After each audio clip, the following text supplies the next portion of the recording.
Welcome to the All Things Nintendo podcast. I'm Brian Shea from Game Informer, and this is a weekly podcast to discuss all the biggest news and games from the world of Nintendo. I am actually traveling this week, so as you're listening to this, I have just returned to Minnesota from sunny New York City, where I was meeting up with a publisher to sample some upcoming games. So that means I needed to record this episode earlier on in the week. As such, there won't be any news segment. But if you're a longtime listener, you know that I will catch up on anything big that I missed next episode. So before we throw to the main segment here, where we will be celebrating 30 years of the legendary Super Metroid, and I'll be joined by former Game Informer editor and previous All Things Nintendo guest, Bryan Vore, I've enjoyed answering some listener questions to start the recent shows, so we're going to do a couple of those right off the bat. And as a reminder, if you want to get any questions or comments or topic suggestions for that matter into me, you can get in touch through the free All Things Nintendo Patreon page or by emailing me at brian@allthingsnintendo.com. I'm always looking for some fun questions or comments or topics, and I just love hearing from you guys. So thank you so much to everyone who has written in. And please keep it coming because I am having a blast doing these. So the first question here comes in from Sleepy Mailman via email. They say, "Hey Brian, with the number of physical Switch games now at over 3,000, do you think the Switch will be the most collected for console as time goes on? And what's been your favorite physical Switch release so far? Sincerely, Sleepy Mailman." All right, so this is an interesting topic for me. I used to be Mr. Physical Media. I have the entire Marvel Cinematic Universe on Blu-ray, all the way up to Spider-Man Far From Home, the second one with Tom Holland. I used to buy all of my games physical because I loved having them on a shelf to display. Music, I guess I made the transition to digital pretty early on, just because iTunes was a thing, and then iPods, you couldn't bring a CD with you on an iPod. So I held out for physical media for a really long time. Unfortunately, that changed somewhere around the Xbox One era. And the change came first with my handheld devices, right? So like I would be traveling because I travel a lot for work. So rather than wanting to carry a stack of 3DS games, I would buy them on the eShop. And that way I could just like have the entire collection of games that I own in my pocket. And it was the greatest thing ever. Then when the Switch got announced, it was, and by the way, for the Wii U, I still bought a lot of physical media. I have a lot of Wii U games in a box in my storage. But when it came time for the Switch, I made kind of a conscious decision that I was going to go full digital. And the big driver for that is the Switch's portability. And it's so nice to, I know that, I mean, I even have a case that lets you store some cartridges in there. I can count on my hand how many physical cartridges I have. And I just think that that's the way that I have adapted to the portability of this console. I just don't have really any desire to own a physical game for the Switch. Now, will it be one of the most collected for consoles, as you put? It might be. And I know that's kind of a cop-out answer, but the way I'm looking at it is I feel like NES, SNES, N64, the classics, those are always going to be the most sought after ones. But put a little distance between now and like whenever the Switch's life cycle ends and whenever like the collection really starts. And I think that it might be. I think that we're going to have some fairly, I guess, expensive or valuable Switch games, for lack of a better term. I think that there's going to be some games that like had like maybe ones that are like produced by like unconventional means, like limited run games. They put out a ton of titles that you can only get through them, and maybe those will be pretty sought after because they're, as the name implies, they're limited run. Um, I don't know if it's ever going to really reach the level of like an NES or SNES. But what I will say is it is the best selling home console Nintendo's ever put out. And a lot of people one day will have a ton of nostalgia for the Switch, especially with how it helped people get through the pandemic and those early months of 2020. I think that there's going to be a lot of nostalgia for games like Animal Crossing. Um, I mean, I know I think about it and I can't help but think of that period. So I see what you're saying, but for me, it's just never been a physical thing. I've only have a handful of physical releases out of the probably 250, 300 Switch games that I own. Like it's a rarity for me, and primarily due to its portability. But also, I've moved mostly digital for all my other games. I'm not traveling with my PS5 anytime soon, but it's extremely rare that I will get a physical game for PS5 as well. But it's not because of the portability. It's just because I think that it's a pretty convenient thing, even though I do acknowledge there are shortcomings, particularly with the notion of like ownership. Like we just saw the Wii U and 3DS virtual console, and or not virtual console, the eShop in general shut down. And like I don't know what the status is of like, can I download those games again if I didn't download them? I haven't looked into that because I just haven't done a lot of 3DS or Wii U play in recent years. But I know that some people are reporting that certain things are just no longer downloadable, and that is not great. Like it's really not great. If you own these things, you should be able to have access to them forever, and that's why physical media is important. And especially like when we've seen examples of streaming services just outright just nuke things that you can only watch on their services. um, that's why owning physical media is good. From a preservation perspective, physical media is unrivaled, but from a convenience perspective, digital and and downloadable games just fit better into my lifestyle. I wish I had a better answer for you, Sleepy Mailman, but that's kind of where I'm at. I do think that there will be a large group of collectors once there's a little bit of space between the end of the run of the Switch and like the when the console gets discontinued. Once there's a few years there, I think it's going to start feeling super nostalgic. And then once we cross like the 10-year anniversary, or maybe closer to the 15 or 20-year anniversary, I think that the Switch will be a highly collectible system. But only time will tell on that regard. But yeah, 3,000 games, that there's a lot of stuff to collect there if you are somebody who is into that scene. And then we're only going to do one more because I think we're going to go pretty in depth into Super Metroid in the main segment.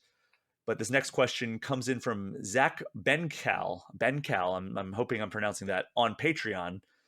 Zach says, "Hey Brian, congrats on the big rebrand. Super glad to hear the show will be continuing as it's made work road trips a little better. Thank you so much. A question I'd love to hear you answer would be, how does reviewing games professionally impact your enjoyment of them and gaming in general? In the last episode, you mentioned that you would often put 8 to 12 hours into playing games for review per day, and sometimes extend that into the evening as well. Does that change the experience you have with the game, or is getting to review games for a living make it all worth it? I'm also curious how playing and completing games before they've released affects your enjoyment of them as well. Do you ever feel like you miss out on the wider experience of a game release when everybody's playing it, but you've already finished it?" So that's a great question. I know I talked about the process of reviewing games a couple weeks ago. This is referencing last episode. I think it's actually 2 episodes ago by the time I've gotten this question into the episode. But how does it impact my enjoyment of the game? It does sometimes. It honestly does. Um, it is tricky, especially with these longer games like Persona 3 Reload, where you're playing it in a way that really nobody is going to play it, except for like the hardest of hardcore, right? Like playing it 8 to 12 hours in a day is extremely unlikely to be the way that the vast majority of players are going to experience a game. Same thing for Tears of the Kingdom. I put probably similar to that because I wanted to finish it prior to having my conversation with Eiji Aonuma and Hidemaru Fujibayashi. And it does impact your enjoyment of it, but I've been doing this enough that, and I mean, in my early days, yeah, I would actually not be good at making the distinction of this is an effect of me playing it too much. But at this point in my career, I'm more than a decade and a half into writing about video games and writing reviews. It doesn't affect like my actual overall like assessment of the game, right? It may be like, oh man, I wish I had like 2 months to play this game instead of 3 weeks. But I've gotten good at like differentiating like the tedium that comes from playing the games for that many hours per day against like actual criticism. And that's something that it does take a while for you to develop that distinction in your head. Um, and yes, being able to play video games and write about them as part of your job really does soften that blow. Like I think I've talked about it where like people, whenever I tell them what I do for a living, they're like, "Oh, so you just play video games all day?" It's like that's about maybe 10% of my job. Um, but yeah, I am extremely grateful. I know how lucky I am to be able to do this for a living, and I don't take that for granted. And as a result, I sometimes I'm like, oh man, I have to play this game for 8 to 12 hours, but I'm like, I'm playing video games right now. Like it's fun. And usually the games that I'm reviewing are in line with my interests. Like I'm not gonna be reviewing a game that's in a franchise that I actively dislike or anything. So like, the examples I gave, Persona and Zelda, two of my favorite franchises. This is probably in my Zelda is my favorite franchise, and Persona is probably in my top, God, probably top 7 or 8 at this point. So I'm extremely lucky in that regard. As far as do I ever feel like I miss out on kind of like the cultural zeitgeist of everybody's playing it?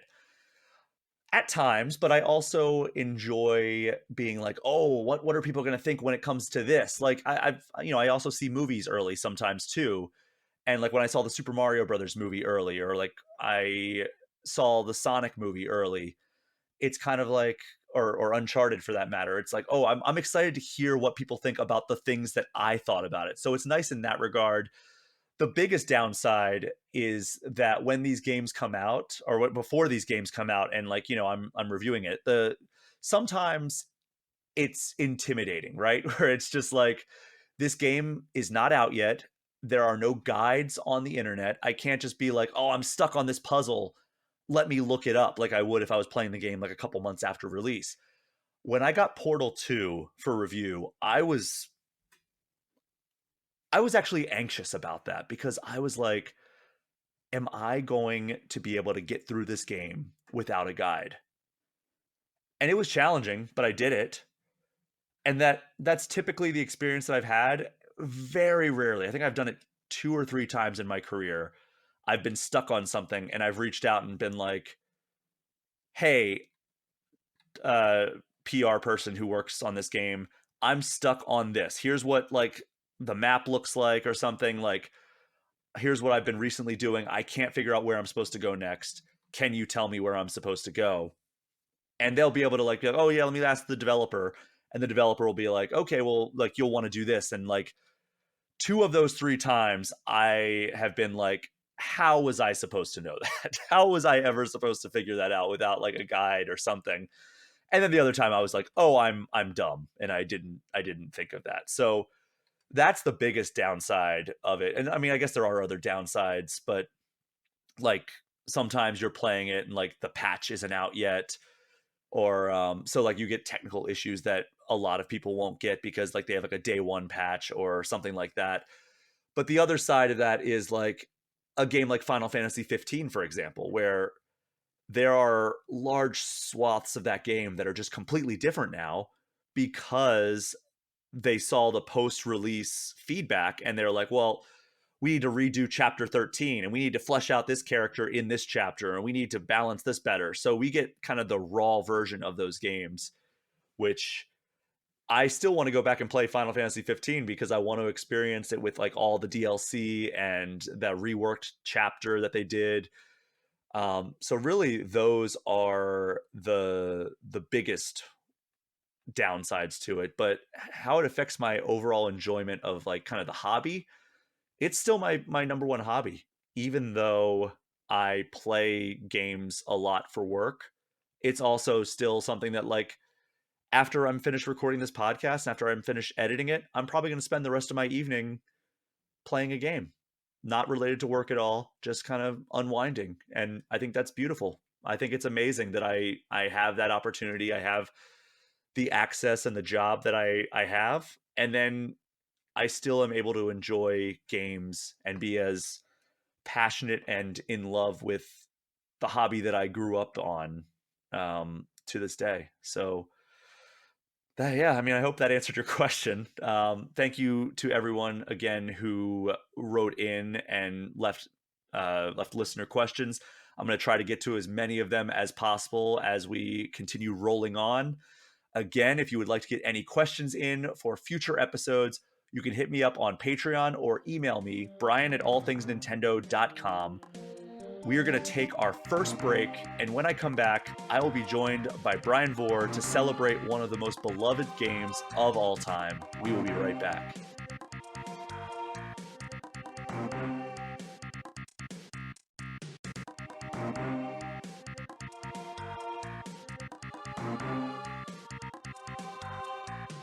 We are back, and my guest today is a former editor at Game Informer and one of my good friends. He has worked multiple jobs across the industry, and if you've listened, I guess, for the past 6 months, you've heard him on this show before. It is Bryan Vore. Bryan, how are you doing today? Hello, I'm doing great. It's in the 70s here in Minnesota. It is so nice. So I ran a 5K this morning, and then I was like, it's too nice to not be out and about. So I walked an additional 8.5 miles today after the 5K. Whoa, dude. Yeah. So we have two Bryans, double the Bryan on this episode. One of us spells it the correct way, the other one does not. We'll let the listeners in the comment section decide which one that is. I'm Team I personally, but we're here to celebrate the 30th anniversary of Super Metroid. And I know that people listening to the show may have seen that various folks were celebrating this anniversary a few weeks ago, but that's actually when it came out in Japan, which is also a big occasion. But Bryan, you're like me. You come from the Game Informer family. And because of that, I think we've been conditioned that we celebrate the U.S. release date. Because this podcast spawned out of Game Informer, that's kind of the way that I'm going about it as well. But Yeah, before we and get, I don't think either of us lived in Japan when it came out, so to that's us, very we true. have to go with when it was available. Yeah, that is very true.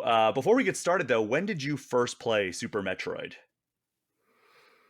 Well, I don't think I was at the time where I could do midnight launches or whatever back in 1994, so I don't know if I played it right away when it came out, but I think I saw a lot of good press in like EGM, which is kind of what I read all the time back then. So I think I picked it up within maybe about a year of release or so, and just was absolutely blown away. Like from the moment you turn on the system, it just goes straight into that creepy vibe. All those dead scientists laying around, and just the Metroid glowing in the darkness. It's like probably the most ominous title screen that I can recall.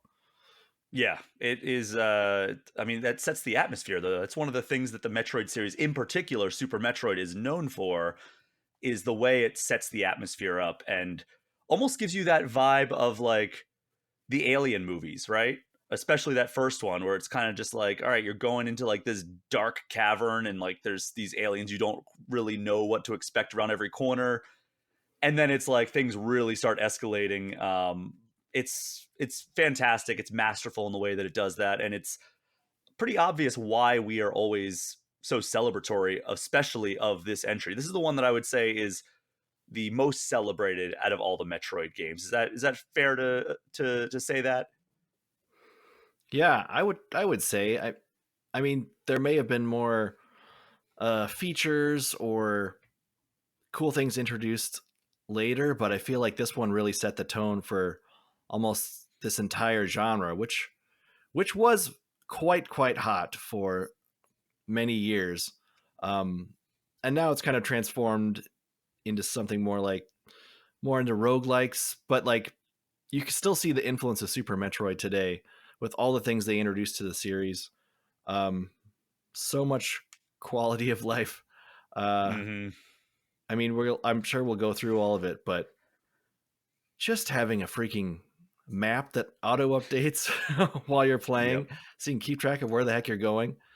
Uh, I think we're gonna be talking a lot about Metroid One in this because, as revolutionary and fantastic as it was, there was so much that was such a hassle and is hard to wrap your mind around today. Like drawing your own grid, like paper grid maps on paper to like keep track of like, okay, where was this missile tank, and where do I go to get this boss, and like, oh, I need to come back here once I have this. Like it's all just taken care of in Super Metroid, and it's easy to take those maps for granted, but this one kind of really just invented it. For sure. And we'll get into that in a little bit. But as you kind of alluded to there, Super Metroid is the third entry in the Metroid series. The first one that you just referenced, Metroid, arrived on NES in 1986 in Japan and 1987 in the US. Then, shortly after that, Metroid 2 Return of Samus came to Game Boy, but it arrived in the US before Japan. It arrived in the US in 1991, and I think it was October or November of 1991, and then a few months later in early 92 it hit in Japan, which I thought was interesting that it came to the US a few months prior to the Japanese release, because that was a bit of a rarity back in the 80s and 90s, especially with big Japanese made games. Like it felt like it was years after that we would sometimes get this. I remember we were getting Super Mario Brothers 3 the time that Japan was getting Super Mario World. So it was like, man, that's a delay right there. Yeah, it was crazy to think like when you would hear again in video game magazines, they'd be like, oh man, we know some guy that we called long distance over in Japan, and he said the new Mario is great. Like it wasn't like this online culture where Japan was like just like the secret place where all the coolest, hottest new video games came out, and it was such a mystery. And there was such like a wall between what you could learn from there. But I agree, like that's insane to me that Metroid 2 made it here first. There's very few exceptions in that time. Um, Probably most notably is Super Mario Brothers 2, like Oh yeah. the reworking of Doki Doki Panic, and then that didn't come out in Japan until quite a bit later as Super Mario USA, just Mhm. because that ended up being kind of reverse influential on the series and people wanted to check it out.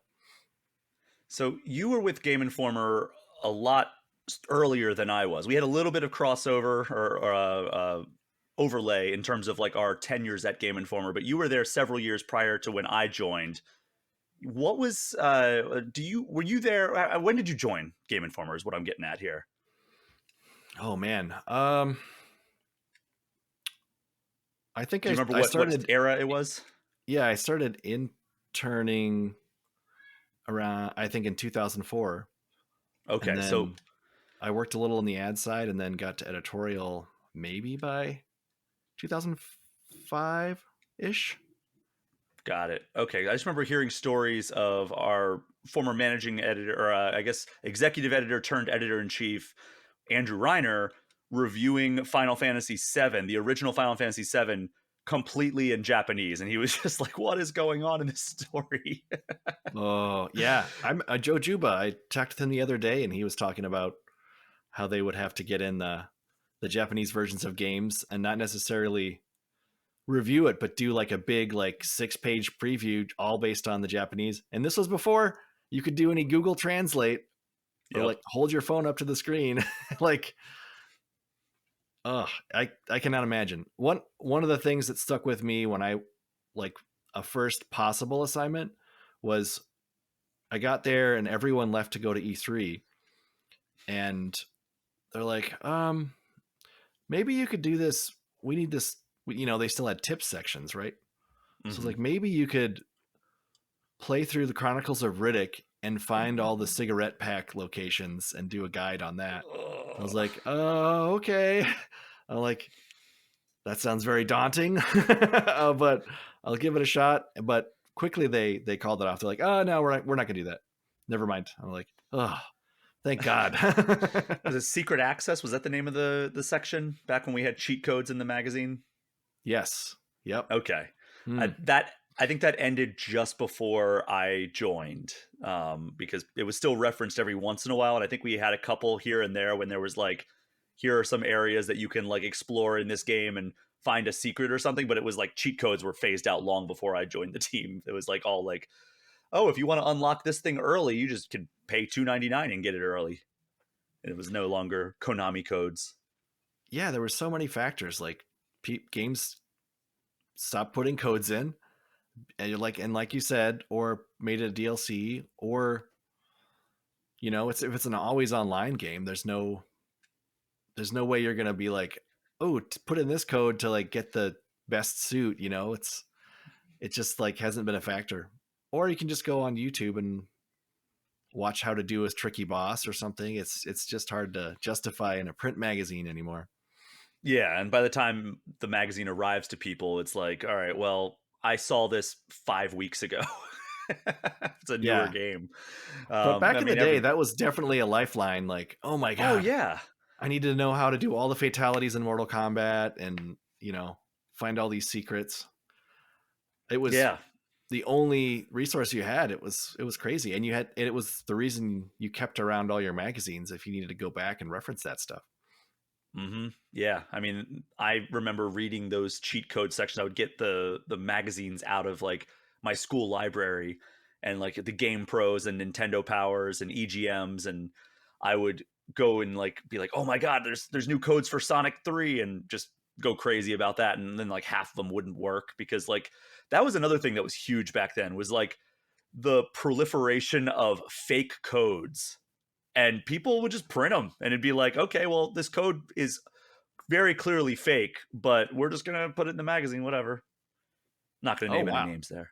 At least when I was at Game Informer and we still did them, I know for sure we always tested them ourselves before we would print them. I'll say it wasn't Game Informer that I was getting the fake codes from. It was also AOL keyword N64 that had a lot of fake codes about how to get Luigi in Super Mario 64. Turns out it was not true. But Oh all yeah. right. A lot of those April Fools type of things where it would be something really hard that you had to do to like get Sonic into Smash Brothers or something.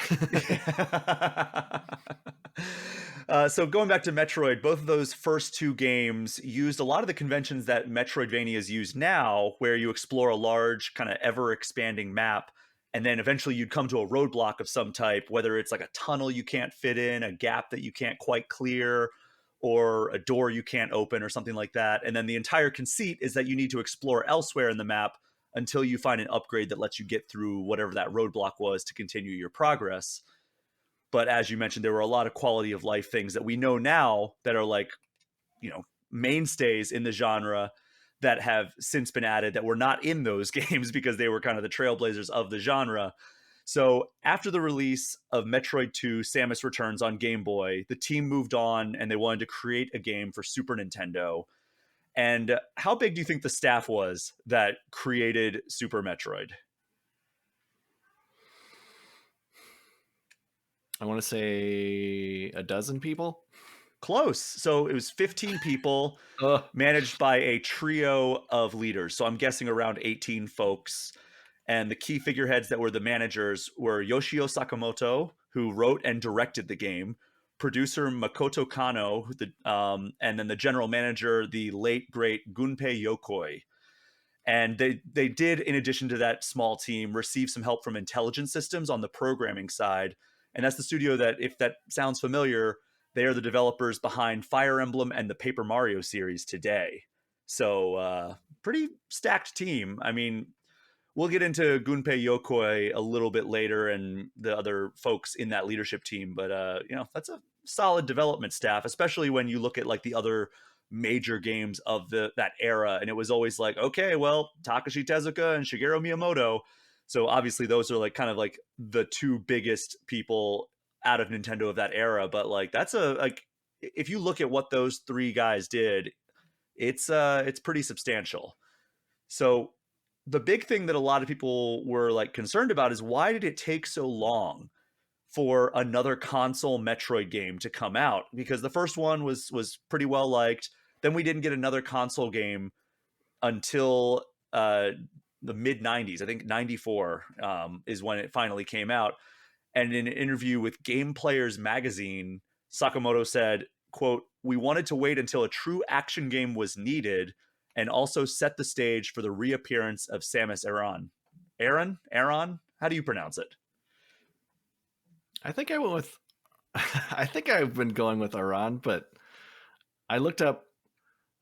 I looked at the pronunciation of Zevis, but I have not I have not checked. I didn't double check Samus's last name, but it's always so in text so much that there's a lot of Yeah. things in Metroid that haven't been standardized like a lot of other franchises in modern history.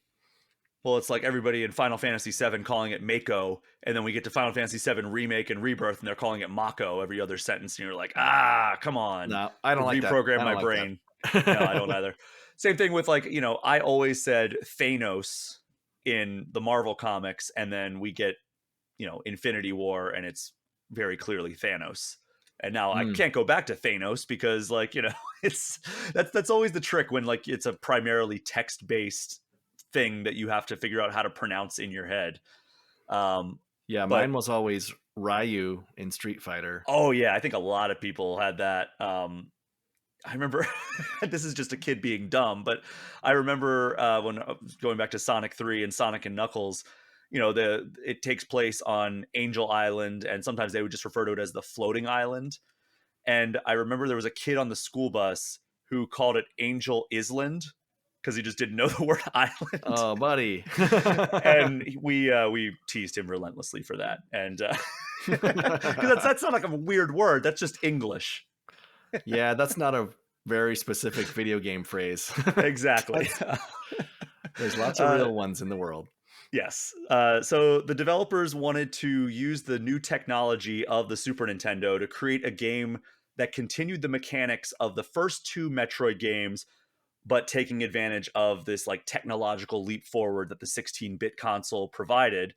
So they started making this really large map, but then they got through like midway through development and they found it kind of difficult to organize all the data for such a big map. So they still continued like making this big map, but they broke it into smaller pieces.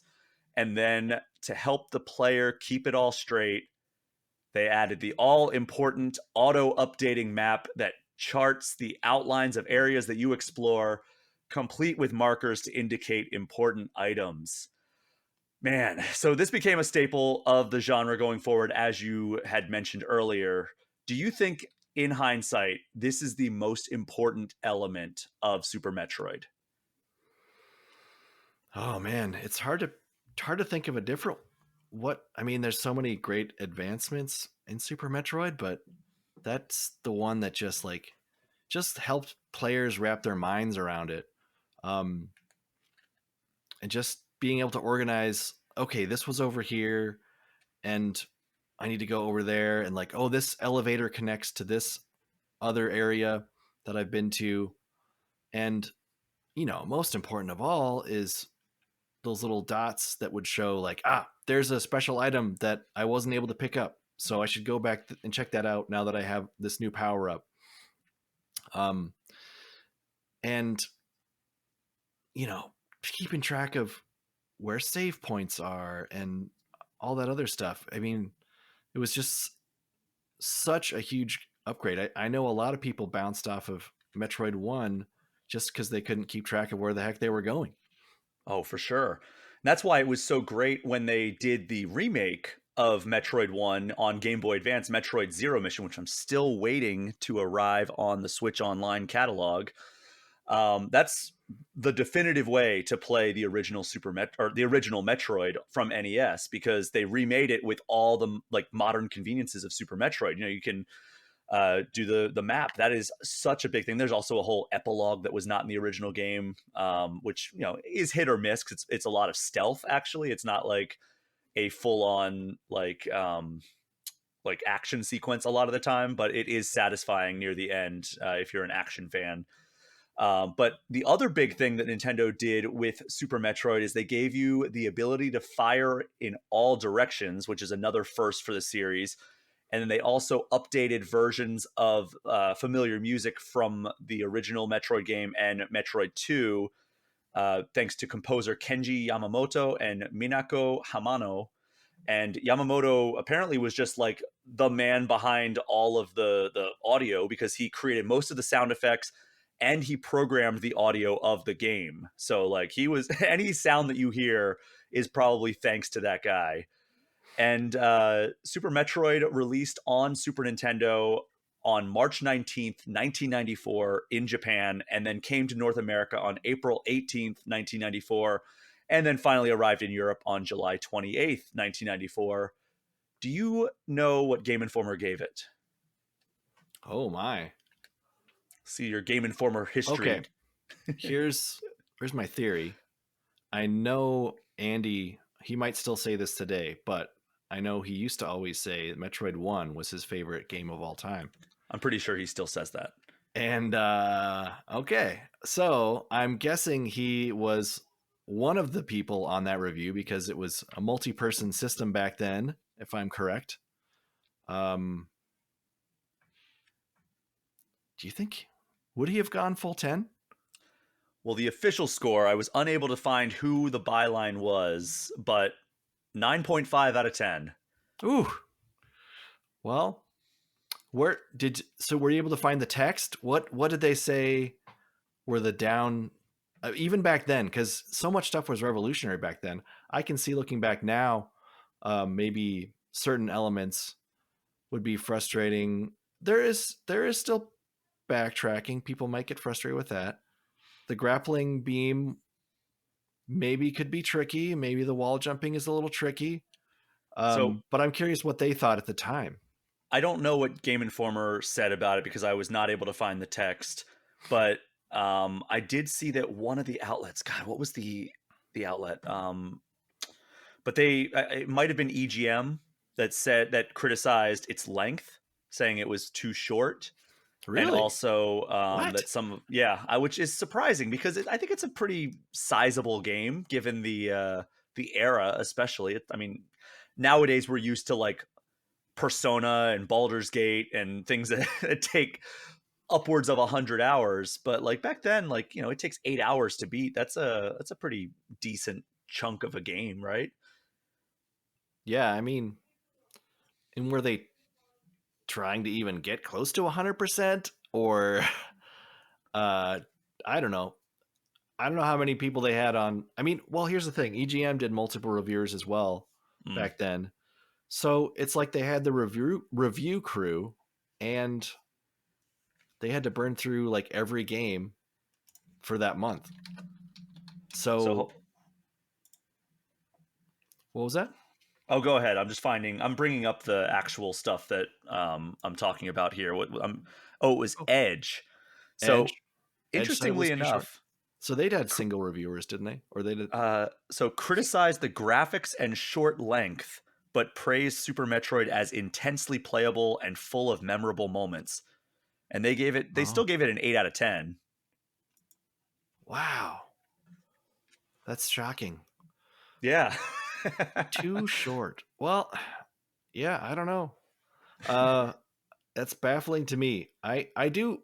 I do really enjoy going back and reading some of these old reviews. I did a piece one time that was all about for GoldenEye's anniversary, um, and the fact that it was, finally coming to modern consoles, like relatively accurate in as opposed to some of those weird versions that came out over the years with like Daniel Craig's face in GoldenEye.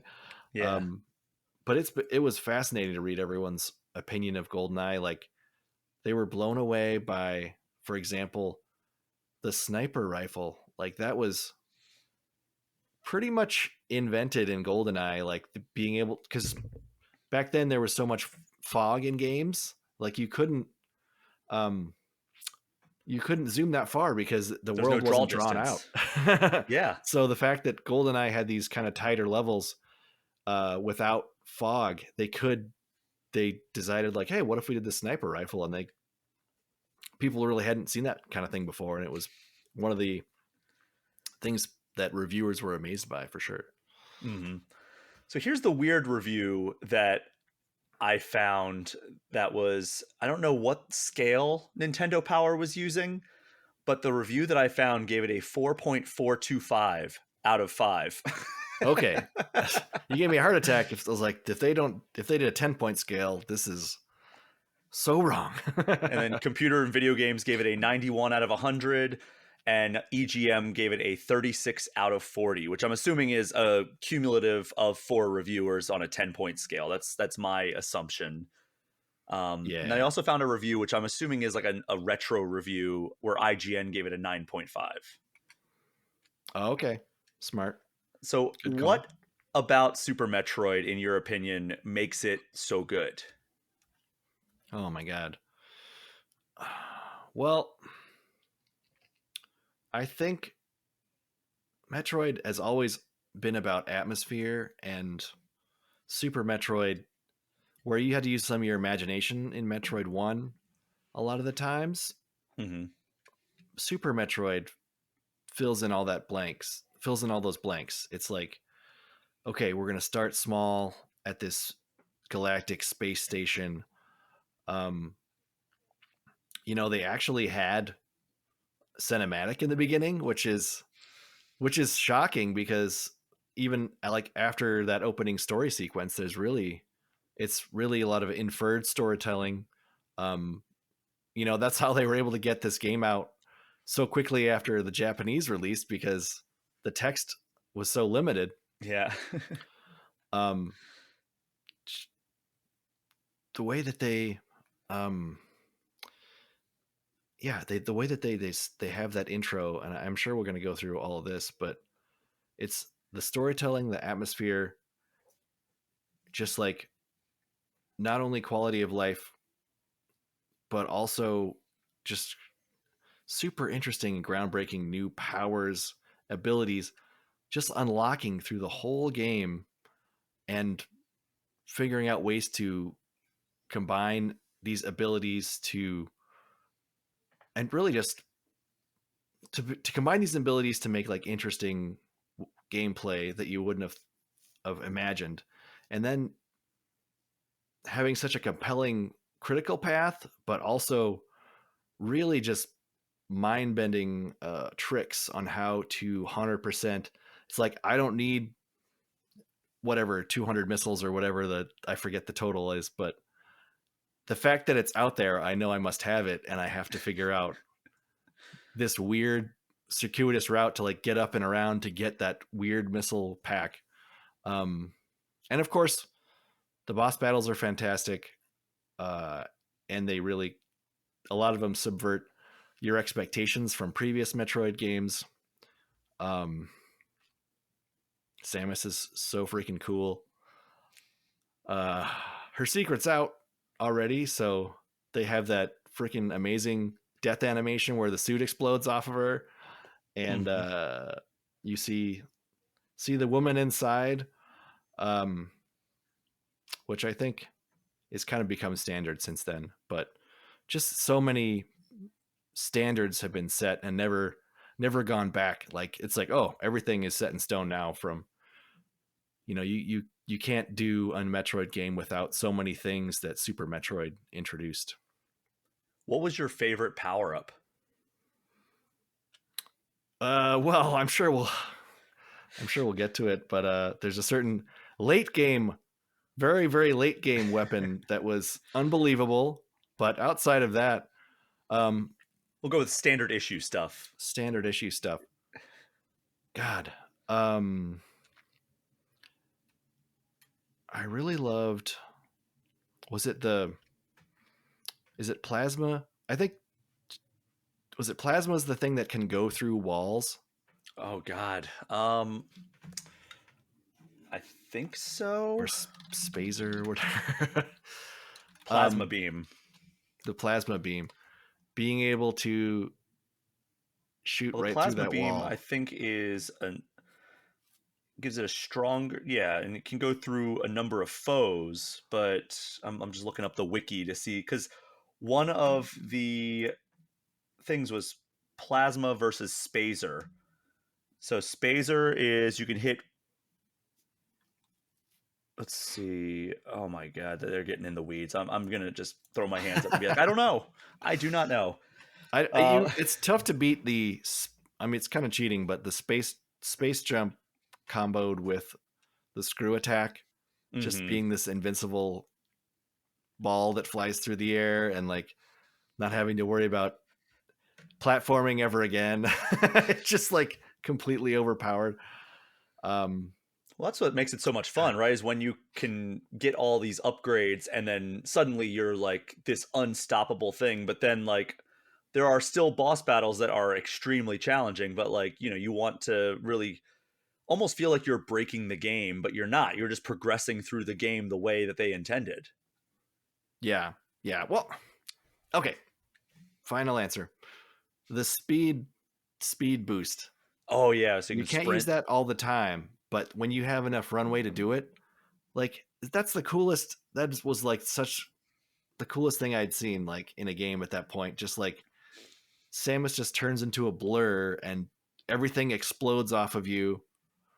It's like Sonic meets when Mario gets star power for just a brief amount of time, and then you finish that off with the shine spark.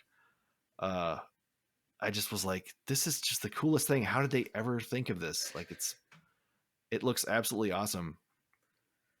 And it also sold pretty well. It landed in the top 10 games of 1994, and then by the time the run of printing these cartridges ended, Nintendo reported that it had shipped 1.42 million copies worldwide. And also, Brian, you are well aware of this. Every 100 issues, Game Informer puts out a list of the greatest games of all time, equivalent to the issue number. So, issue 100, we did top 100 games of all time. Issue 200, the top 200 games, and so on. We've already done the 300. So, here's where Super Metroid ranked each time. And it's kind of interesting because you would think that as more games come out, it would get pushed down the list, but it's actually the opposite. So issue 100, which was in 2001, so just before your time, 29 is where it landed. 29 out of the top 100 games of all time. Issue 200 in 2009, which you were there for, it was 21. So 29 to 21. And then issue, Maybe I helped push it up a little bit. I don't you very well may have. know. And then issue 300, which was the only one that I've been there for, that was 2018. It jumped up one spot to number 20. Ooh. And then also worth noting that we did a reader vote in 2018 to we let readers write in and just tell any game that they wanted, and we compiled all the lists. I think it was Kyle Hilliard who did it, and people wrote in like their favorite game of all time or like top 10 games of all time, and then we did like a weighted scale, and it was a whole thing. But you can find the top 300 reader voted lists of all time from 2018. Super Metroid landed at number 25 there. So it's not just us hoity toity critics that are like, oh, this game's so good. I think it's pretty universally acclaimed. But it just has staying power. Unfortunately, in the reader vote kind of March Madness style bracket tournament that we did, Super Metroid lost in the first round, and Mm. it lost to Portal 2.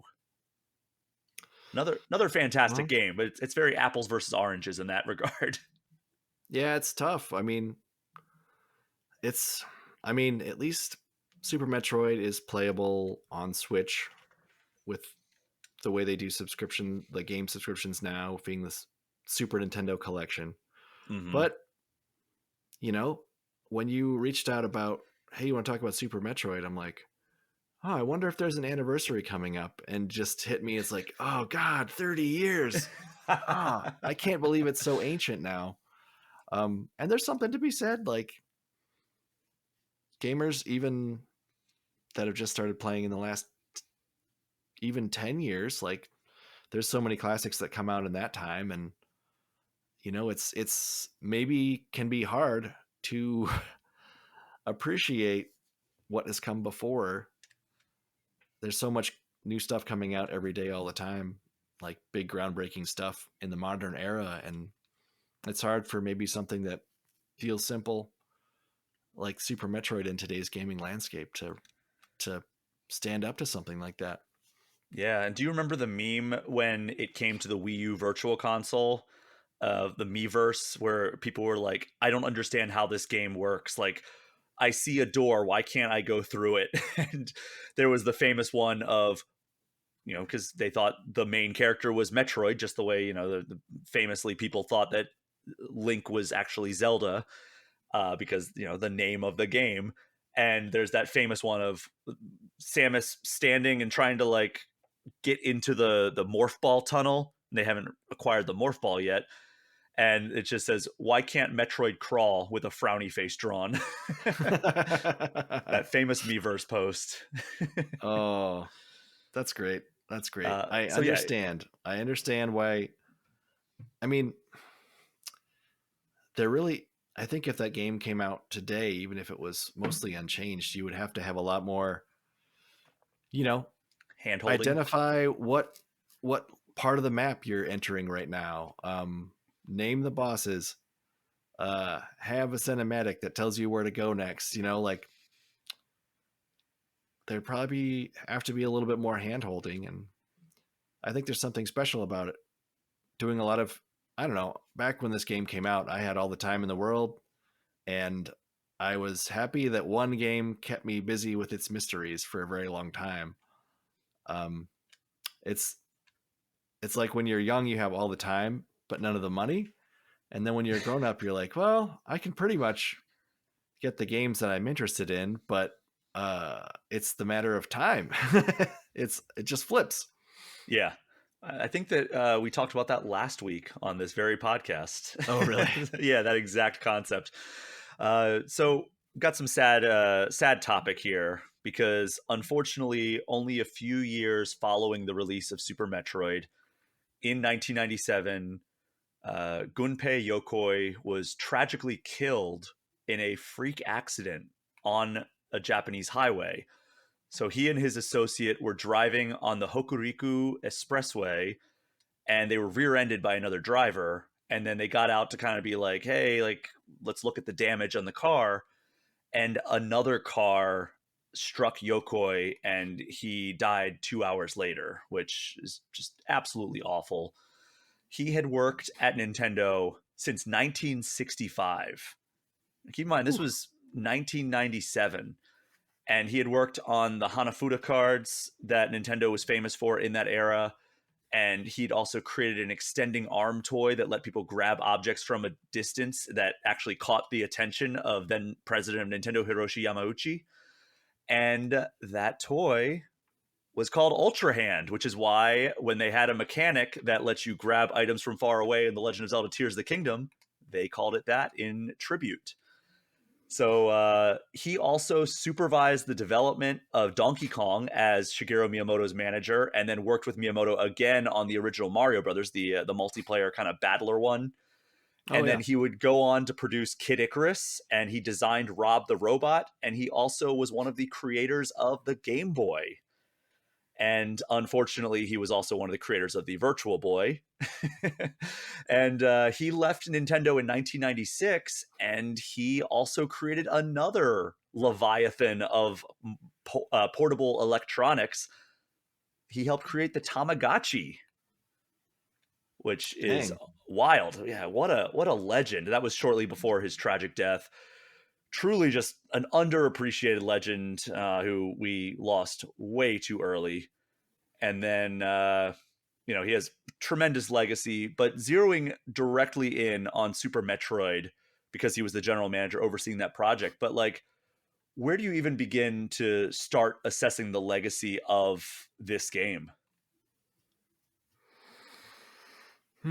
Well, yeah, Yokoi was it was interesting because like Miyamoto was the kind of the hot young upstart, and even going back to Metroid One, that was kind of his baby. He's like, I'll show these guys that we can make something unique and different.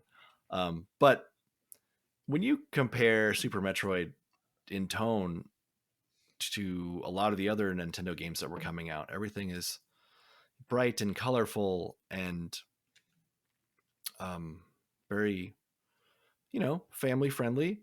Metroid, Super Metroid, going back through it, I was kind of struck just kind of trying to remember a couple things and like, checking it out again before this podcast. I was like, oh my God, like definitely, like you mentioned, the alien style intro where you're exploring this derelict space station and there's just dead people everywhere and you're attacked by um, Ridley, which he kind of looks like a dragon from Aliens. Yeah. Just creeps out of the darkness to like attack you, and of course you're super weak, and he escapes with the Metroid.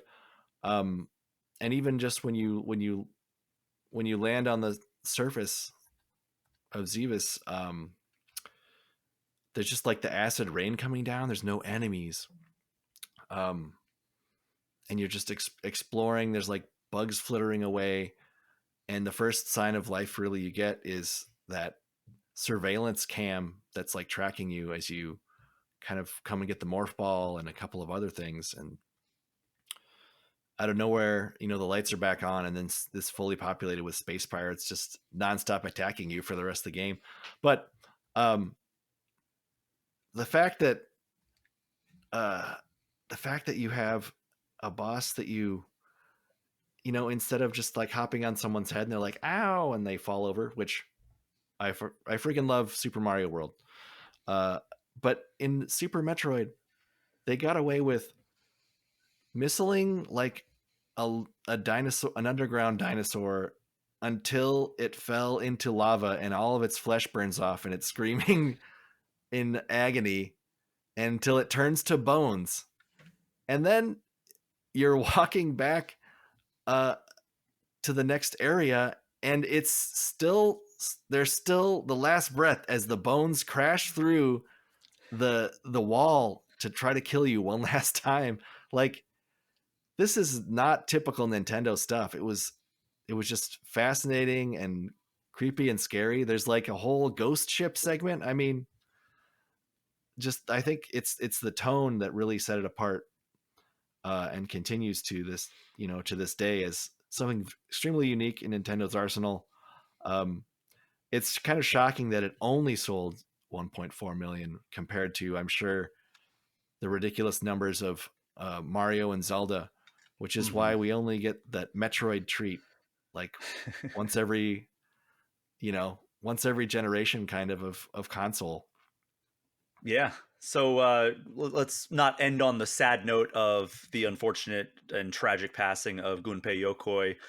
The other two in that kind of leadership trio are still going strong. Well, at least they're alive and kicking, at least. So Makoto Kano, who was the producer, he was largely credited as coming up with the concept of the original Metroid and also Kid Icarus. And he was also one of the lead designers of the Game & Watch back in the day. He left Nintendo in 1998. He's currently 73 years old, and the last game that I can find that credits him is Pokemon Stadium 2 from 2000. Hmm. And then Yoshio Sakamoto is still with Nintendo. And in addition to Super Metroid, which he directed, he also directed Metroid Fusion, Metroid Zero Mission, Metroid Other M, and he was the producer on Metroid Samus Returns, the 3DS remake, and Metroid Dread. and he's also been involved in either supervising or producing a lot of the WarioWare games. All right, let's Hmm. get down. Actually, before that, I actually did get to sit in on a call with Yoshio Sakamoto during the God, was it the Metroid Dread? I think it was Metroid Dread, and the lead up to that, Nintendo invited me to like kind of like a group conference call where we could like throw questions his way, and I think I got the first question just like talking about like the creation of the game, and like it turns out that Metroid Dread was actually, I mean, we reported on it back in like 2006, I think it was, where like Metroid Dread was like a game that they were working on, and then they just didn't ever put it out, and then it resurfaced in 2021 as a Switch game.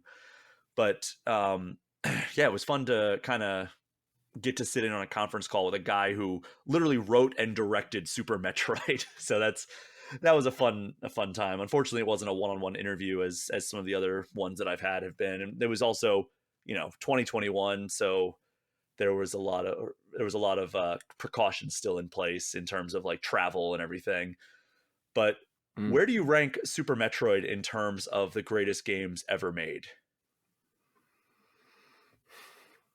Well, I was a big NES guy, and then like that was my formative console, and then we didn't get Super Nintendo right away. Like it was probably a few years. I'd seen some friends have it and everything, but once we had that at home, I was like, this is the best games will ever look. This is so amazing. Like I've had seeing so many of Super those Mario moments. World, like it was the best way to show off everything that they could do with advances in music and visuals and graphics. So to me, like a lot of my, top personal top fives are Super Mario World, are Super Metroid, and Chrono Trigger. I mean, so for me, Super Metroid is easily in the top five games ever made. Wow. So I guess it's safe to say it's top three on Super Nintendo. Oh yeah, oh yeah. So what's the top three on Super Nintendo in your opinion? Well, I mean, probably. I mean, for me, I played either Super Metroid or Super Mario World the most, Hmm. uh, like over and over again. Like in Super Metroid, I would just keep starting up, new save files and be like, all right, I'm gonna go for 100%, and maybe try to get my time down a little bit. Um, in Super Mario World, I would just get 96 stars over and over again, and then delete a file and start up a new one again. Uh, that In always Chrono hurt to delete Trigger, I would try to a. get all the crazy different endings, and do all that new game plus. So So that's your top three right it's there. hard for me to pick which is the best of the three. They're Hey, I'm just not. This isn't definitive all ranking. so I'm not going to make perfect. you rank these. I'm just asking you. So that's your three though. If you in no particular order, it's Super Mario World, Super Metroid, and Chrono Trigger. Yeah, I would have to say yeah. Okay. Is Super Metroid the best Metroid game? I'm assuming it's yes because you say it's a top five game of all time. Yeah, if you look at it probably objectively, there's probably been some better Metroid games that have come out, but for me, it just doesn't get any better. Uh, just firing it up again after all this time, I still get kind of the same goosebumps that I used to get, uh, and just remembering all the different things that would all of the different moments that would come, and like the feeling Hmm. of God, trying to get through water and you just can barely move, and you get that gravity suit and you could just rip through there and get all take care of all the enemies, and um they really just yeah, it just feels so great and to play now as it did back in the day. And I think if people sit down and give it a chance, I think they're like, oh, okay, I see why this was a big deal. So we alluded to this a little bit earlier when I asked you about. Well, let me frame it this way. In 2015, our former colleague, the aforementioned Joe Juba, the villainous Joe Juba, if you will, he wrote about a moment in Super Metroid as one of the greatest moments of all time. Can you guess which moment he's talking about? I'm gonna guess the final boss fight. In particular, the Hyper Beam. Yes. Yes. Well, So, it's not only the most one of the most overpowered weapons in all of gaming history, but the storyline that's tied to it is so powerful as well. so what about it is so powerful? Well, you kind of spend.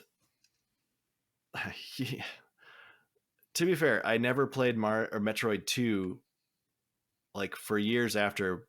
I never had played it. I never had a Game Boy, so I played Super Metroid. I'm like, oh man, I'm missing out.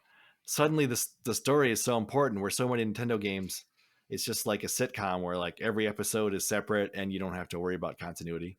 But they really dove in hard and were like, this is the story of Metroid One, and then how that applied to Metroid Two. How basically Samus is eradicating every Metroid in existence, but couldn't pull the trigger on the final one, the baby Metroid, um, and decided instead to bring it to a research station.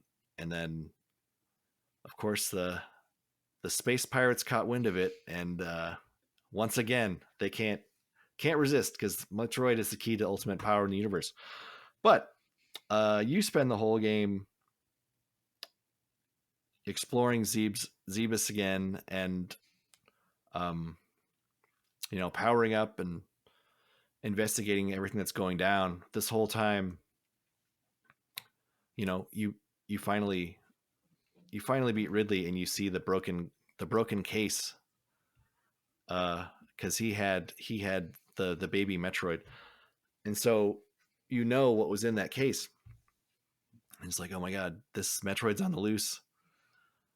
What's gonna happen here? And by the time you get to the last area of the game, like the pirates have managed to create their own Metroids, which you must dispose of in the traditional ice beam bomb combo, or um, as before.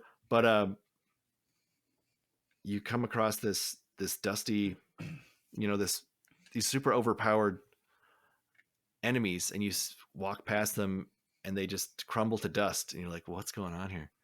This huge monster's coming to get you, and the titular Super Metroid, which the baby has grown up like exponentially, and it just like sucks the life out of this thing and turns it to dust in front of you, and then attacks you. But then once it recognizes your low health pulse noise, it's kind of like, whoa, wait, why does this familiar? Like, who do I recognize this person? And just kind of flies away. And then you go to fight Mother Brain as expected, but unexpectedly, instead of just being the brain in the jar and that's it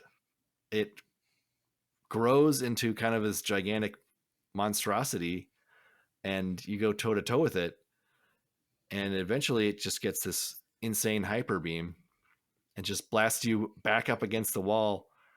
You can't move after that. Like, you just keep getting attacked, and you're on the verge of death. And Super Metroid flies in at the last second and drains Mother Brain's life force, and starts transferring it to you. And you see just like the purple breath starting and the drool coming out of her mouth again, and she's gets back up and starts attacking the Super Metroid. And instead of running away, the baby Metroid, who you've gone on all these adventures with, sacrifices itself, transferring, making sure you have every last bit of health before it tries to fly at Mother Brain and gets killed. And then you have that hyper beam that stole from Mother Brain and gave to you as its last final gift. And From that point on, Mother Brain has zero shot because this this beam blasts her head back uh, and is completely unstoppable. It's like the most powerful thing you've ever witnessed. Um, yeah, and it was just a cool story because you're just used to in every Nintendo game. It's like, okay, I'm at the last boss. I will just hit you a certain number of times and then it's over. Like this put so much storytelling just into that moment that I don't know. It was just amazing at the time, and I think it's still a big inspiration to a lot of designers today. Hmm. I would agree there. And one of my big regrets, and this is my confession time. We're in a safe space at All Things Nintendo. I have started Super Metroid probably no fewer than 10 times. I have never finished it. Oh man. I Well, know. sorry to spoil it for you. I thought No, I no, thought it's a since you wanted 30-year-old to talk game. about it. It's a 30-year-old game officially this week. So I have no excuse. But here's the thing that has become the story after the release of Super Metroid. Obviously, it inspired a whole genre, but for all of its success and innovation and inspiring of other developers, it kind of became tough sledding for Metroid fans in the subsequent years. So we never got a Metroid game on Nintendo 64. And I found an old interview with Shigeru Miyamoto, and basically he was like, it never happened because we couldn't come up with a good concept for it. And then around or shortly after that, though, we did get the very excellent Metroid Fusion and Metroid Zero Mission on Game Boy Advance, plus the very good Metroid Prime trilogy, which took the series from the 2D style of gameplay to the first person shooter space. But after that, it was 2010's Metroid Other M on Wii, which was pretty heavily bashed, and then the announcement of 2016's Metroid Prime Federation Force on 3DS, which a lot of fans basically treated it like it was a slap in the face because they've been waiting so long for a true Metroid game, and they're like, how about a co-op shooter where you don't play as Samus and she just kind of has a brief cameo in the game? And it's like, that's not at all what we wanted. But despite it not being the most critically acclaimed game, I found an Iwata Asks interview with the Metroid Other M team, which was developed by Team Ninja, and Team Ninja's Kazutaka Atsuka said, "quote On this project, I was responsible for creating a game design that could deliver to the player the enjoyment of exploring found in Super Metroid and Metroid Zero Mission, as well as the story that Sakamoto-san was especially focused on." So, I mean, the influence of Super Metroid is carried on even decades later, even on games that like aren't necessarily like very true to the Metroid format. And so it was kind of like a really long stretch there. And like even like Reggie would have like a Samus pin on like a Nintendo Direct, and people would be like, "Oh, he's going to announce a new Metroid game," and then they would be sorely disappointed because it turned out to just be a pin that he was wearing. But that all changed when Nintendo announced that developer Mercury Steam would be putting out a modern remake of Metroid 2 Return of Samus called Metroid Samus Returns for the 3DS in 2017. Very good year for Nintendo. We always mention on this show, all right, 2017, the Switch came out. We got Breath of the Wild, we got Splatoon 2, we got Mario Kart 8 Deluxe, we got Mario Odyssey.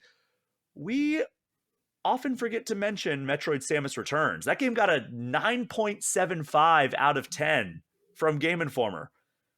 Hmm. It probably would have been the highest scoring Nintendo game of 2017 if it wasn't for Breath of the Wild and Mario Odyssey. I think Mario Odyssey got a 9.75 and Breath of the Wild got a 10. And then in 2021, we got the long awaited announcement of the first all new 2D Metroid game in nearly 20 years. I think it might have been exactly 20 years. No, it was nearly 20 years. I'm doing math wrong on the fly. And Metroid Dread was the name. That game came out in to Switch and got a 9 out of 10 from Game Informer and currently sits at an 88 out of 100 on Metacritic. Uh, how do you see kind of the Super Metroid inspiration permeate those two games? I guess in particular Metroid Dread. Hmm. Well, I mean, it's like all the standard powers. As cool as the Shine Spark was in Super Metroid,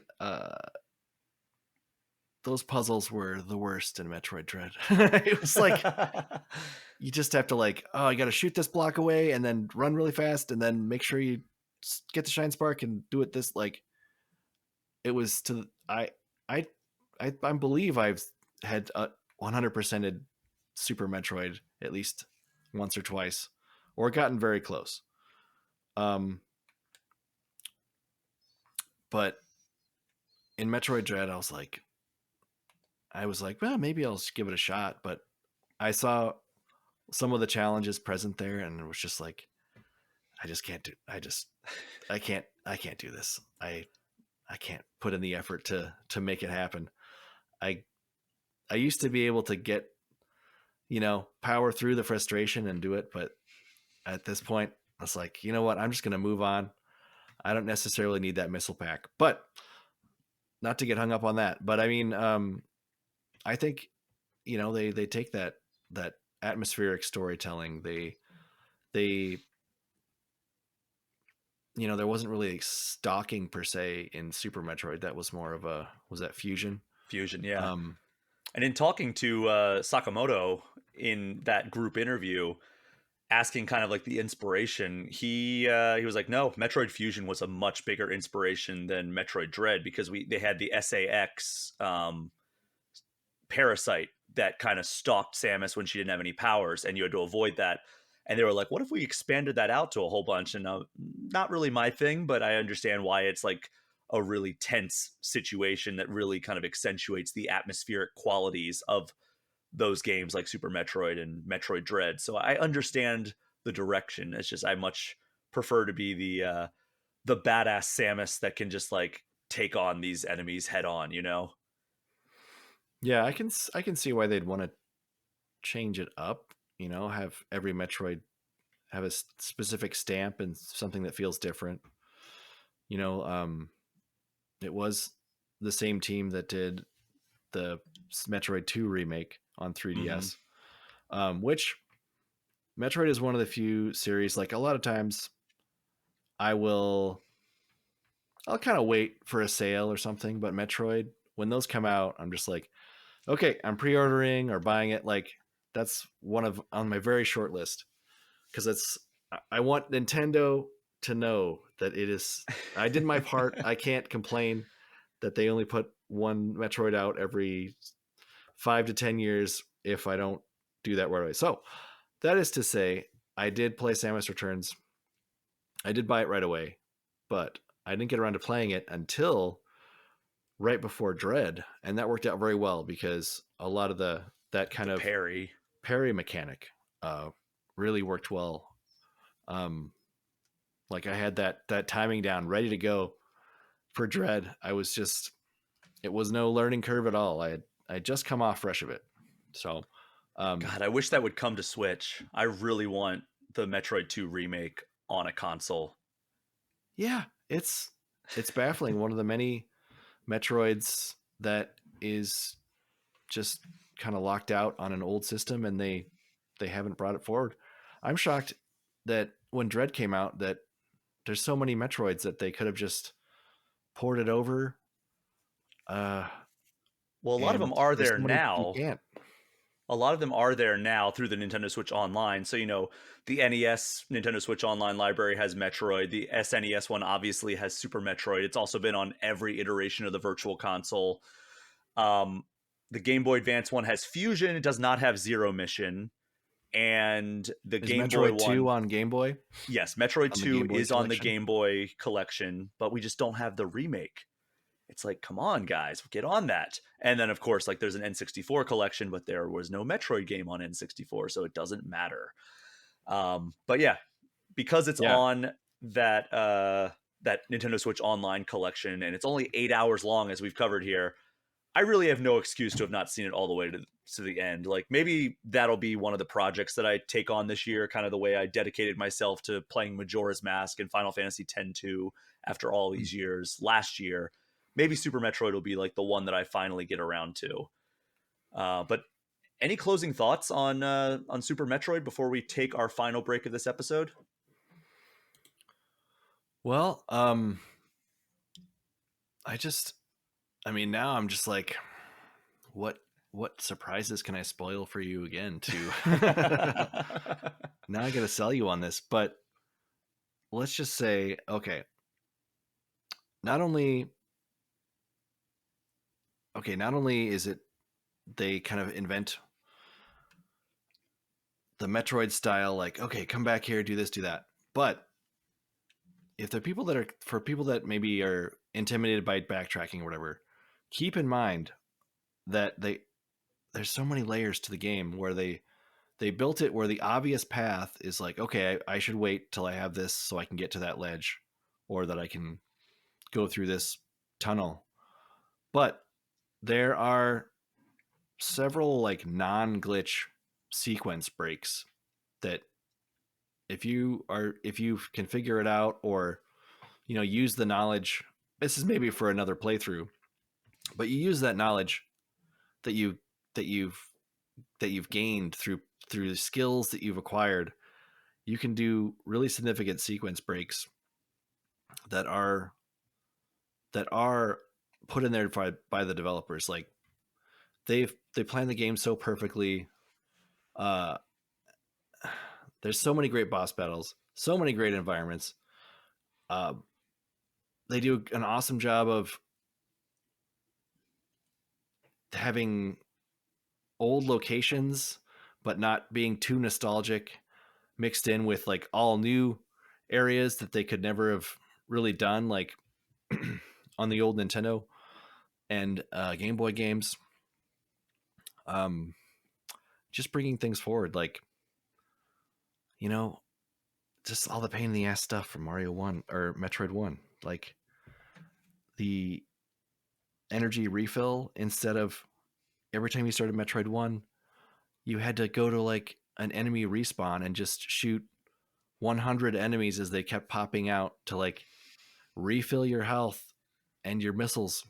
I mean, they just thought of everything, and I really think you should play it, and I don't know why you haven't. you Well, were it a did. Sega guy growing up, right? No, I was both. I had a Super Nintendo. That was the first console I ever owned.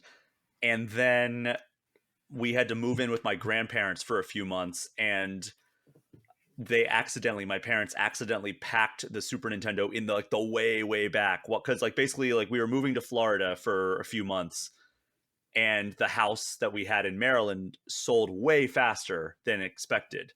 So what ended up happening was they packed up all of our stuff. We moved in with my grandparents for a few months.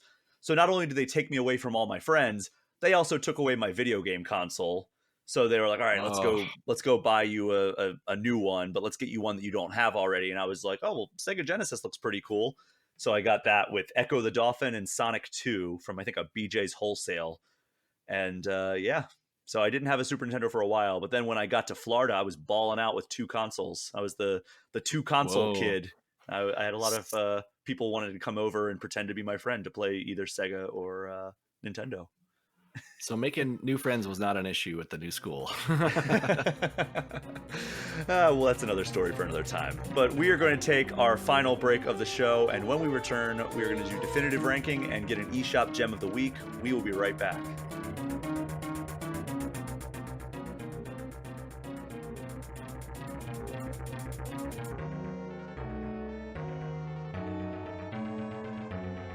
We are back, and it's time for Definitive Ranking, a recurring segment where we take a Nintendo topic and give our own personal top 5 lists.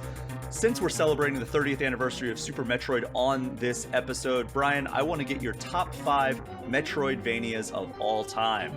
So start at 5, count it down to 1, give me a quick sentence or two about each. Okay. Well, I was never given any specific rules, so It's your list.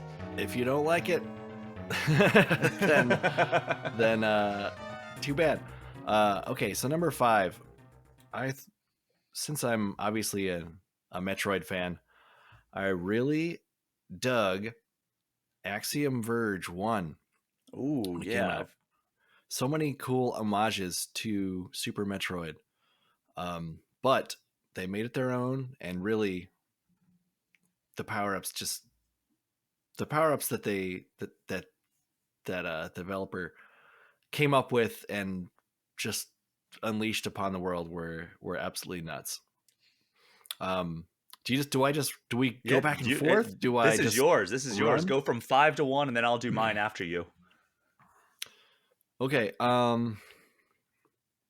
Let's see. The ordering is tough. Next, I will do Metroid Prime because they cracked the code. They brought Metroidvania style gameplay to the 3D realm somehow and made it work really, really well. And even the map brought into the 3D ways realm was just amazing to see. Um, just they just did it. They just did it super well. Um, So good. yeah, and then another one of my favorites that does a fantastic 3D Metroid style that I don't think people were necessarily expecting was Batman Arkham Asylum. Oh, that's a good call. So that's number 3 for you? Yeah, That is, oh, I didn't even think about that. Crap. That is totally like a Metroidvania transposed to like a third person action game. yeah, it was fantastic. You got the the visor that Samus had in Super Metroid and Metroid Prime, and all that stuff that it's like, I can't blow up that wall yet. And it was great, just exploring the asylum in a Metroid style way. God, I did not Oh, even think to add that, but I'm gonna keep my list as is, even though that probably belongs on my list. well, it'll be interesting for us to have different picks. All Number right. two, of course, is Castlevania Symphony of the Night. Going with the classics. There's a reason why there was a Vania added on to the genre term, and this game is it. Uh, wow, just took everything that Super Metroid brought to the table and really just made it their own and expanded in so many crazy and awesome ways. And God, so many awesome enemies, weapons, power ups, just like just like a fantastic style and vibe. Really brought Castlevania out of that action, kind of more of a straight linear action game, to a much deeper level. And the freaking inverted castle was so genius. I just a masterpiece. And Yeah. then number one, of And course, is Super Metroid. yeah. Well, Castlevania Symphony of the Night, just to give it some flowers, like we talked about how influential Super Metroid is to the Metroidvania genre. Castlevania Symphony of the Night is almost as influential. Like those are the two godfathers of the genre. So if you ever played a Metroidvania and you're like, all right, well, Super Metroid, that's obviously like the Metroid part. But yeah, the Castlevania side of that is almost exclusively attributed to Symphony of the Night. So prior to that, like you said, it was kind of like that 2D action title, but this brought it to a whole new level of like gameplay and map exploration and everything. So yeah, just wanted to give that game its flowers. We didn't really mention it in the previous segment, but yeah. And then number 1 being Super Metroid. That makes sense. All right, so my list, I now that I've heard yours, I do wish that I added Metroid Prime and Arkham Asylum, but I'm going to stick with my list. So number 5, Did you keep it 2D, Bry? I I did keep it 2D. See, Um I wasn't sure if what the parameters were, so I'm glad that we're gonna come up with some different games instead of having a, c- uh the same games all over again. you had the parameters, and that was just your top 5 Metroidvanias. So it's your list. You can do whatever you want as long as it fits that parameter. And I think you stuck to that. So number 5, it's a game I've actually reviewed on this show, Blasphemous 2.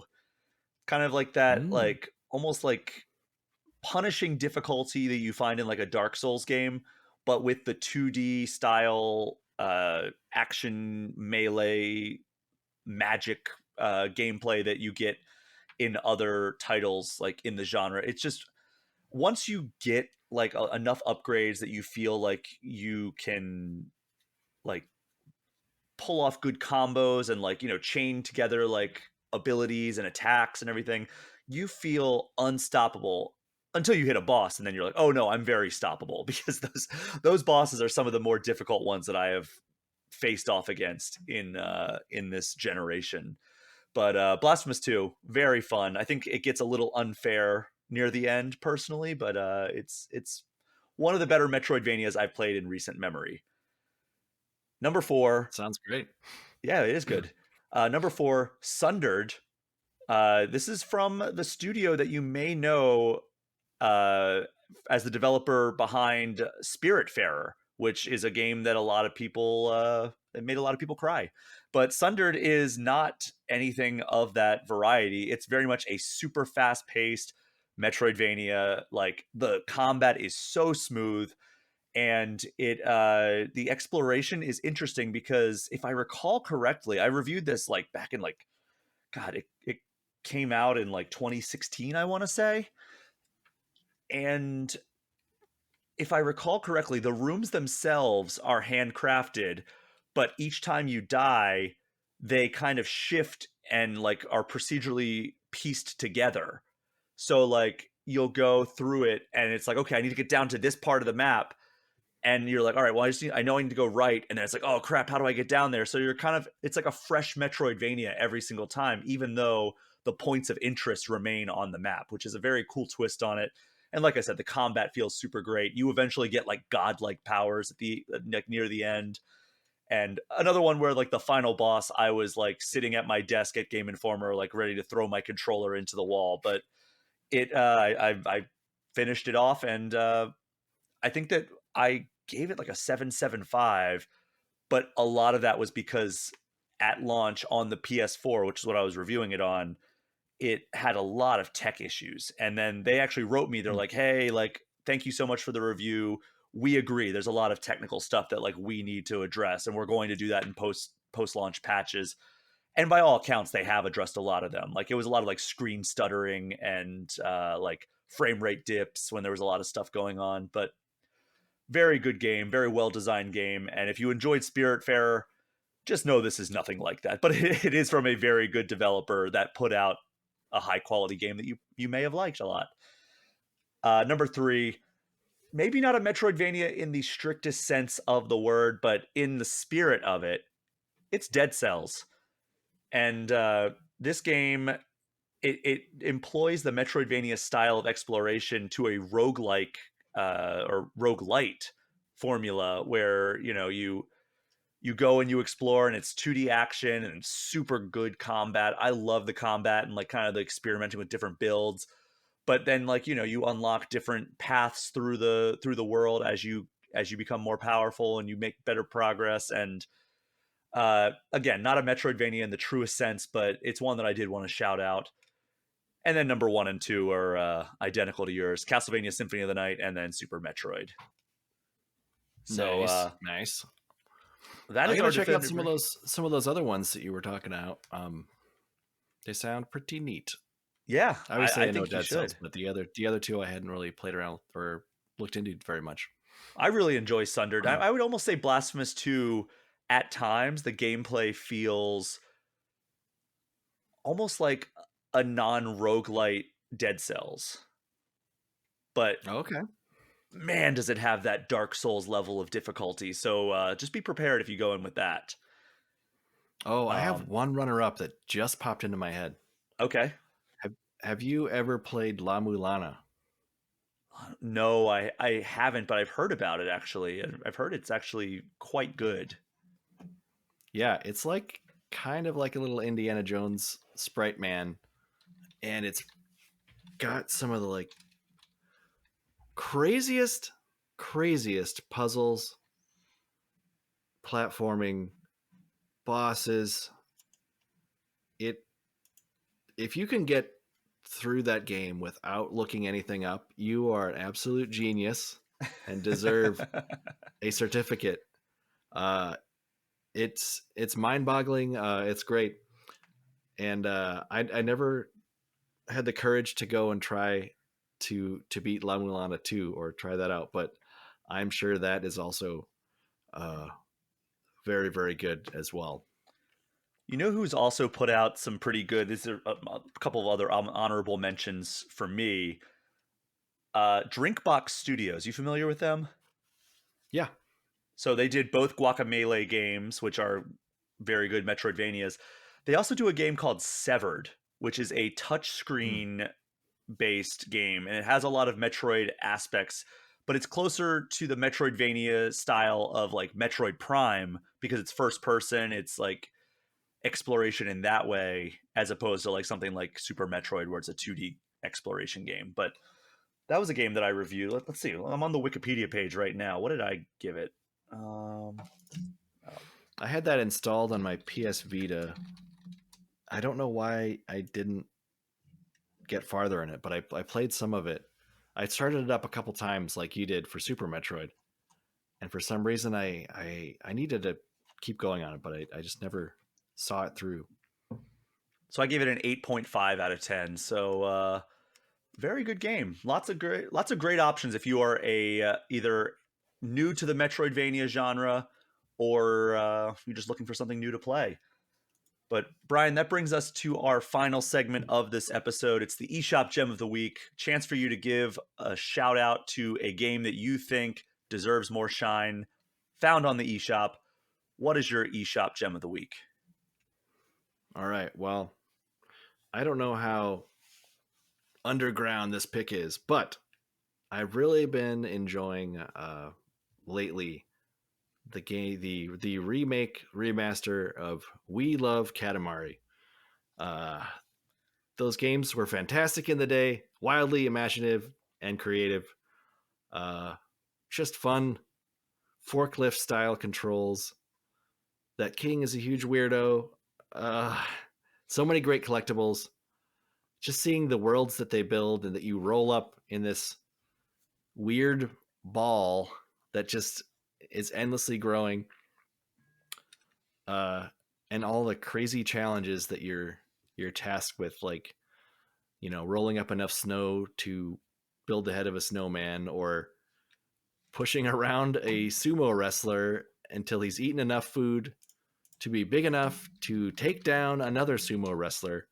Uh, I've been playing a lot lately because I was trying to think of something that'd be fun to play with my 5-year-old daughter, who is kind of interested in games, but you know, you got to find the right one. And I was like, oh man, this one's, I got to try this out. And sure enough, she freaking loves it. Uh, she loves like seeing all the weird stuff we pick up. She's like, oh, get the kitty, go pick up the kitty, and she's most excited about was when we unlock new cousins from the prince. So we just found, um, we just found l'amour, or I'm not good with French, but it's like a caterpillar with hearts on the front of it, and it's really cute. And she loves each one that we unlock more than the last. So it's been a lot of fun, and it's great incentive for bedtime when we need her to get in her pajamas and brush her teeth. Like, well, we can do a level of Katamari afterwards. So if you've never played the Katamari games, please do. They remade We Love Katamari as the second game. They also remade Katamari Damacy, the first game, uh, several years ago. So give those games a shot if you've never played them. Yeah, so We Love Katamari Reroll plus Royal Reverie is available on the eShop. The original We Love Katamari came to PlayStation 2 in 2005, and this version came out in 2023 to Switch, and it costs $30. So if you're interested in checking that out, that's where you can do that. But Bryan, thank you so much for joining me for this episode of All Things Nintendo. For sure. Thanks for having me. It's been a fun discussion. Yeah, absolutely. And thank you so much to everyone for listening. Do me a favor, if you haven't already, throw All Things Nintendo a 5-star review and hit that subscribe button. If you want to get any questions or comments in, you can get in touch with me at brian@allthingsnintendo.com or hit me up on social media at Bryan P. Shea. You can also join the Game Informer Community Discord, which is a perk for subscribing to our Twitch channel, even just for 1 month. And a reminder that Game Informer now has a standalone print subscription plan available in the US that you can sign up for if you live in the United States. I know that's a sticking point for a lot of people. We know. For less than $20 before tax. But Bryan, where can people find you online? Oh, well, I don't tweet all that much, but you can find me at BRYAN_Vore on Twitter or X, whatever it is. That is our show for this week. Thank you again for listening. Take care. We'll see you next time.